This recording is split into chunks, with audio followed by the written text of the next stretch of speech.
Larry, you're on the air.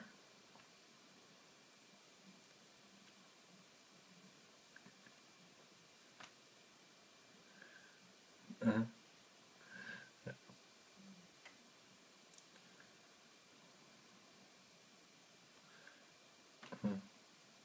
So,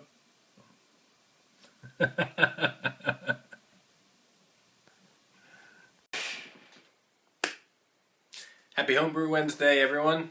Boys and girls, brew tubers alike. How are you? Okay, so I got a special one for you today. You may have seen that I sent off some beer to Rago 12345, and he did a great review. Don't know if he was lying or not to me, but and everybody, but he liked the beers, and I'm happy that he liked them. He sent me beer in return, and so let's go ahead and take a look. He sent me this. He sent me two of these. I don't know if you can see that. Let's see. A beer especially for Tony Yates. A beer especially for Tony Yates. And that's his Dirty Brunette. Pretty nice label. It's one of those Cooper Pet bottles. So it's pretty tight. It's got some sediment at the bottom, to be expected. So I got this about in the middle of the week, and I set it downstairs in my basement, which nowadays is about 9 degrees Celsius, and just let it cool down and settle. So here it is Wednesday, about 3-4 days later. Oh, anyway, got it Saturday, something like that. Anyways, it's been down there about 4 days, settling. So I took it up and raised the temperature of it over the course of the last hour. So it's probably now about 12, 13 degrees, and we'll give that a whirl. Let's see, what has he got in here? He's got started off with 3 kilos of lager malt, 1 kilo of crystal rye malt, and 1 kilogram of crystal wheat. Interesting. He's also got 25 grams of crushed coriander seeds, 30 grams of orange peel. For hops, he used 30 grams of Magnum, 12.7% alpha acids. And for flavor and aroma, he used 25 grams of Hallertau, 6% alpha acids. For yeast, he used 10 grams of a wheat yeast, the Safe Brew WB06. So he said did Vorloff Spargin mashed for 90 plus minutes, boiled for 60 minutes. Magnum hops added at 60 minutes of the boil. Hallertau hops were added at 15 minutes in the boil. And the supermoss, orange peel, coriander seeds, and yeast nutrients also added at 15 minutes. Left in the primary for 5 weeks. 5 weeks. That's a little bit of time. And I said the fermenting went a little bit slow at the end. 5 weeks. There you go. 5 weeks. Yeah, it goes slow at the end of 5 weeks. Primed on bottles for a few weeks, and he used table sugar for the priming. But it seems as though that worked pretty well because it's pretty tight in the bottom. So I'm pretty anxious to give this a try. He called it, so it's like from that recipe he was trying to make a Christmas beer.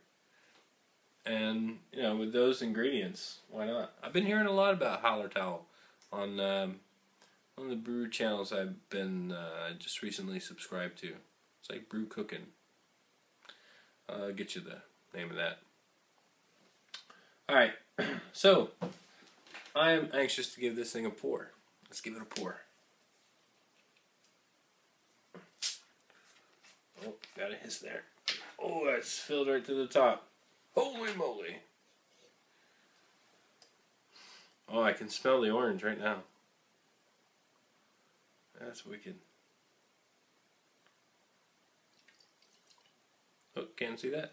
Sorry.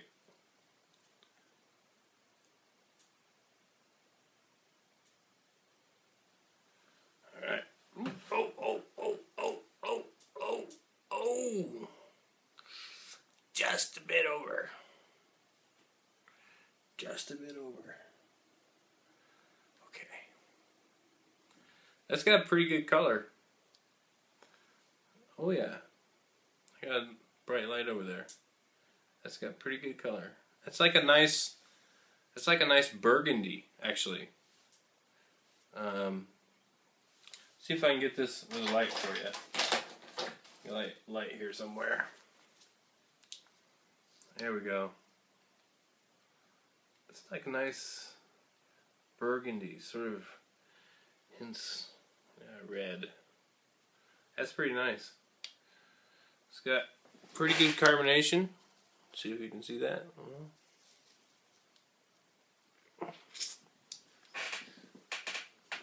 It's nice tight bubbles on it. It's got a constant stream. So I know that head's gonna stick around.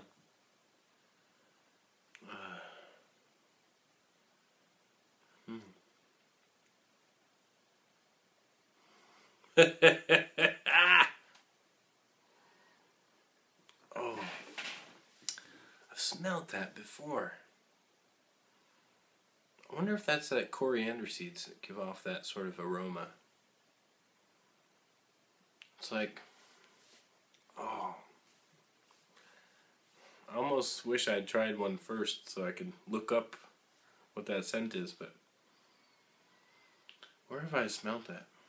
I can't remember, but I can smell hints of the orange. Orange is there, but not overbearing. It's just hints of there. And it must be the coriander that's coming through, because it's really good. It's got a really good aroma. It's inviting.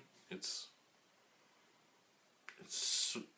not really floral, but it's got hints of some flower. It's a spring flower. Doesn't stick around very long. Wow. Let's give this one a taste.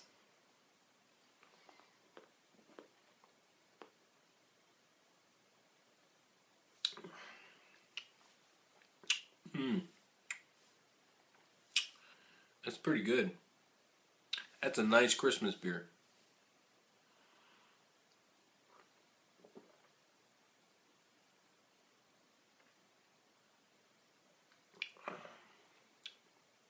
It's light. It's a little malty. A little bit. Like, like a light beer would be. And the aroma, it's not much for malts. But in the taste, you get a hint of malt.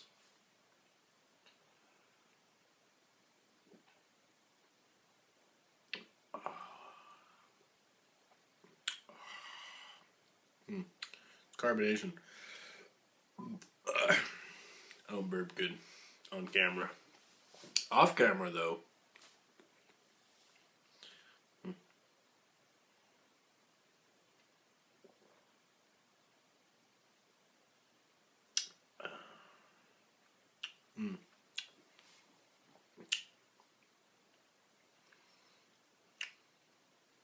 The taste that I couldn't quite pin down either. It's like a combination of the wheat and the rye malts.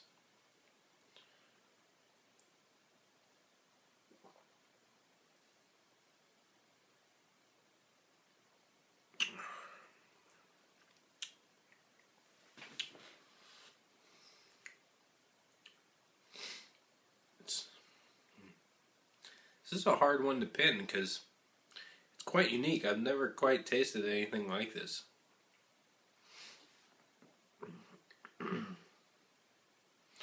The head is sticking around. Alright? I don't have to shake it up or anything like that. It's still there. I still see the bubbles coming up. So it's very well carbonated. The head's good head retention. And it's still got a nice little foam top there.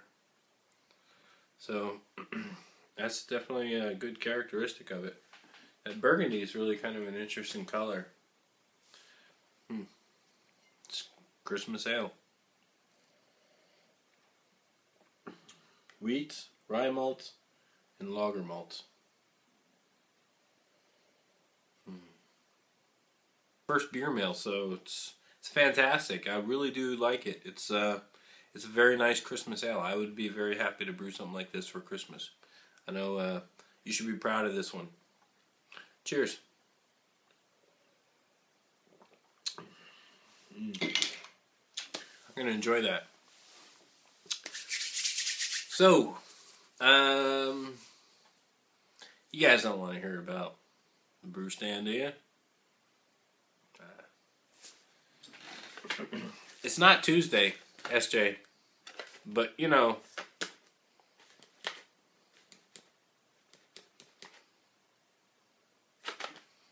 how do you know it's Pringles? 'Cause it's written on the label.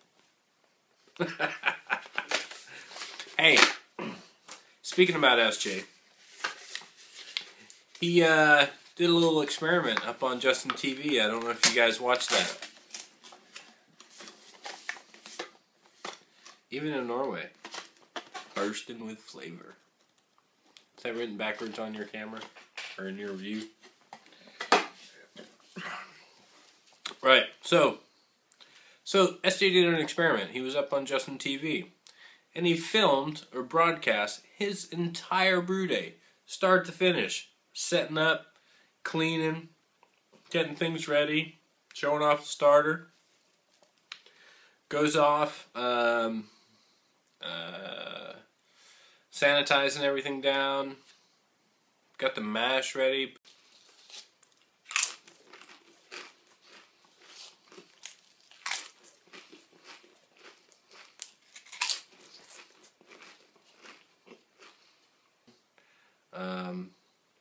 Warloff in, bringing things into the boil kettle, hop additions, even got to show us the hop break. That was funny.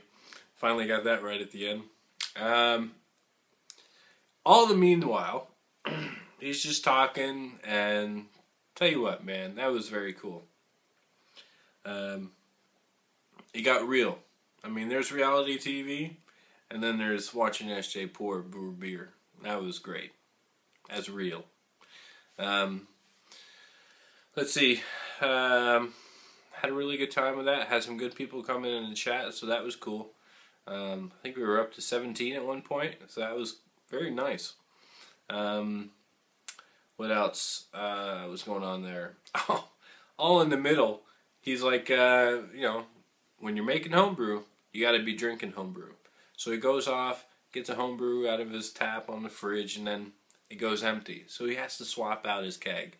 So in between, somewhere between, in the mash time, he's swapping out, cleaning kegs, cleaning his lines, getting those lines all clean inside his, on his kegerator, refrigerator, and yeah, just shooting the shit and letting us observe the whole damn thing. So that was very cool. SJ, using this beer. Cheers to you, sir. That was awesome. Had a really good time that night, afternoon and evening. So that was cool. Appreciate that. Would like to see it again, and hopefully more people in the community will share their brew days as well. So cheers, man. Let's see. Yeah, Main Brew Guy made an appearance this week.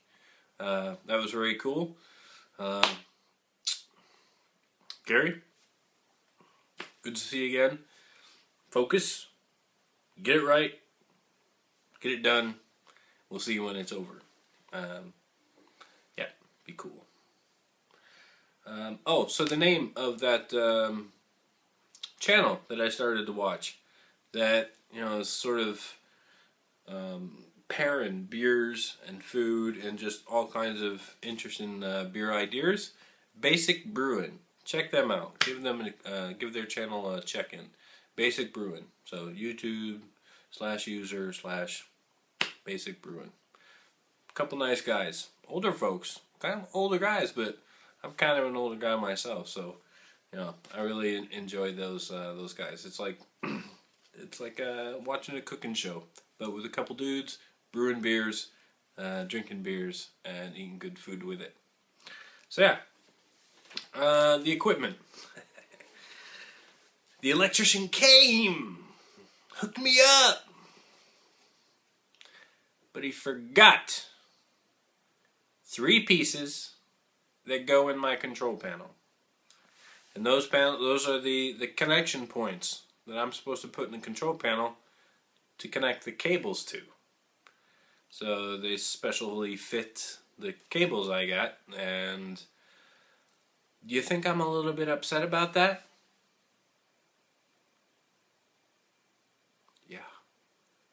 Yeah.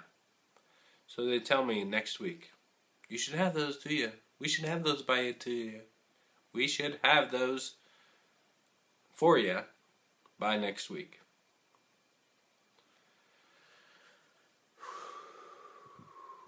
Patience, patience, patience, patience. I'm not really a patient kind of guy, but oh well. Yeah, next week. Here's a little video clip to kind of show you my equipment as it is. Definitely hard to see, dark, but that's my 32 amp fuse right there. Got the cable going over here, and then out through the wall, the bulkhead of my cabinet, and down here is the plug that I'll plug into for my extension cable. Now, the extension cable will run basically through here, through my gym, on the floor, and out the door. It's 22 meters long cable. I don't need all that much. And then it will come in here into the brewery. You can see I've shortened the table. So now the tops of the kettles come up to about the middle of my waist. So they're right at the height that I think they're going to be good. And so there's the extension cable that will go out to my power box, my power panel, right? So I've got my control panel there on the wall. You can see the 2 cables coming down now, and those go into power the elements on the sides of that's the boil kettle, and then here on the side for the HLT. Right, I've taken the door off the front because I need to drill the holes to be able to plug these up in here, right? These guys need to go in there. Unfortunately, the electricians forgot to order the damn housings that these things are supposed to go into.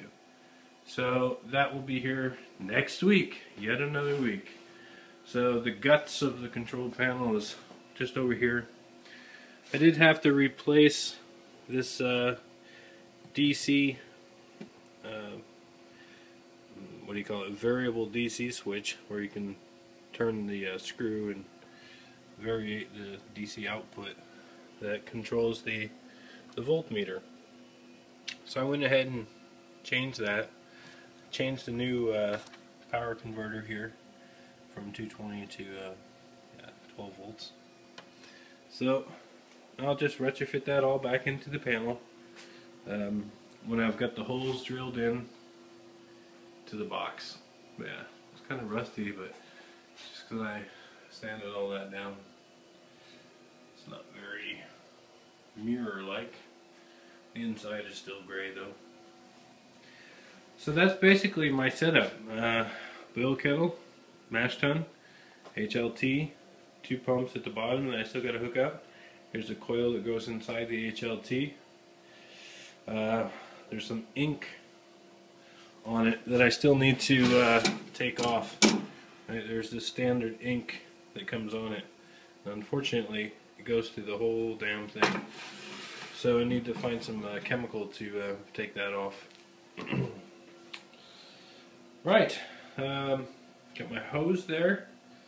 I will, on this wall, I'm going to put up a water filter. So there'll be like a water filter station here. So the hose will come in, connect to the filter station, and then I'll be attaching over here onto the side the input here to fill up the HLT. And that hose, of course, will just run over here to my sink. And so I've got a hookup here ready to go for it. So yeah.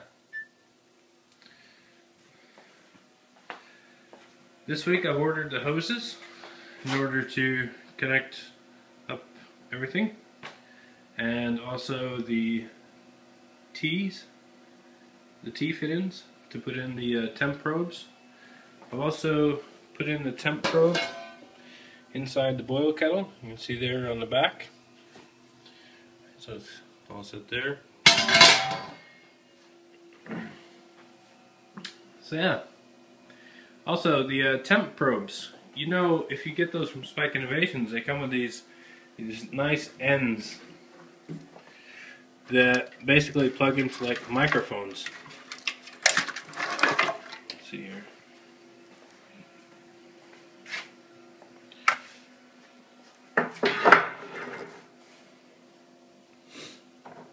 Right? Here's the ends for the microphones that just fit in to the bottom of the control panel. Well, they didn't send the male versions that are supposed to go in the control panel. I thought they were going to send those. So I ordered those last week as well, so I'm expecting those any day now. And then we'll be able to go straight from the kettles up into the control panel. They're 6 feet, so it'll be just enough space to get up there. And as far as grains and the grain mill and things like that, probably for my first couple of batches, I'll probably order it all pre-ground, and then invest in a mill later after that. But yeah, that's my setup. That's where I'm at. I got the brew stand sort of fit to the level I like. I got the panel fixtures up on the wall, so I can take it down and put the panel back together. Oh, there I go. Put in the base in the panel, and then of course the door with all the gizmos and gadgets on it. Yeah, and as soon as that's ready, I've got by the time next week when I get the control panel connectors in, I should also have the connectors for the thermocouplers in the control panel, or at least here in the control panel. Do that all in the same day.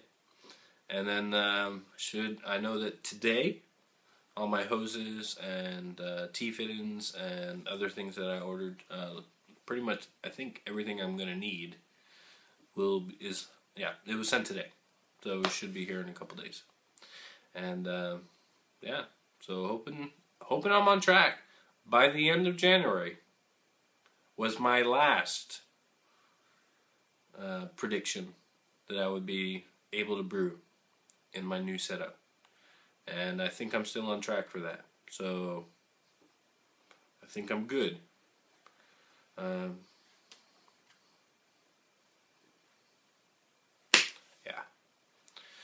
Right. So I hope you guys are having a great weekend.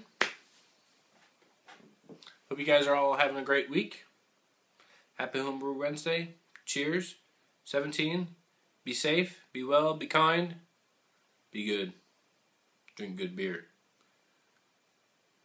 Cheers, fellas. Cheers, gals. Cheers, brew tubers.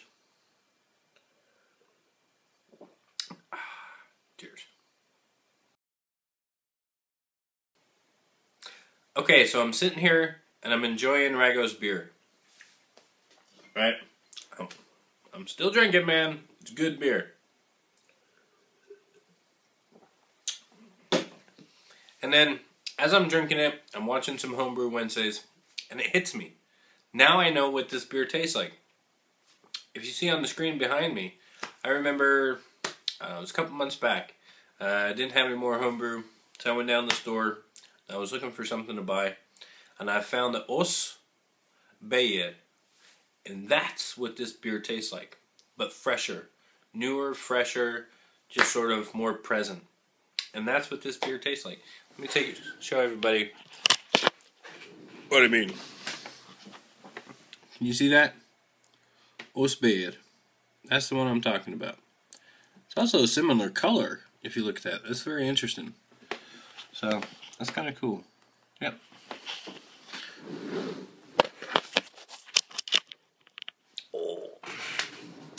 So, that's what I thought was familiar about it. That's kind of something that was, it seemed familiar. It's good, it's refreshing, it's a good beer. I'd be happy to, if I made that as well. It's a nice Christmas beer. So yeah, cheers.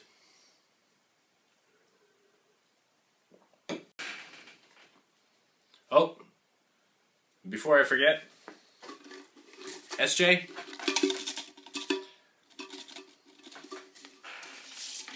it ain't Tuesday, man, but it's Homebrew Wednesday.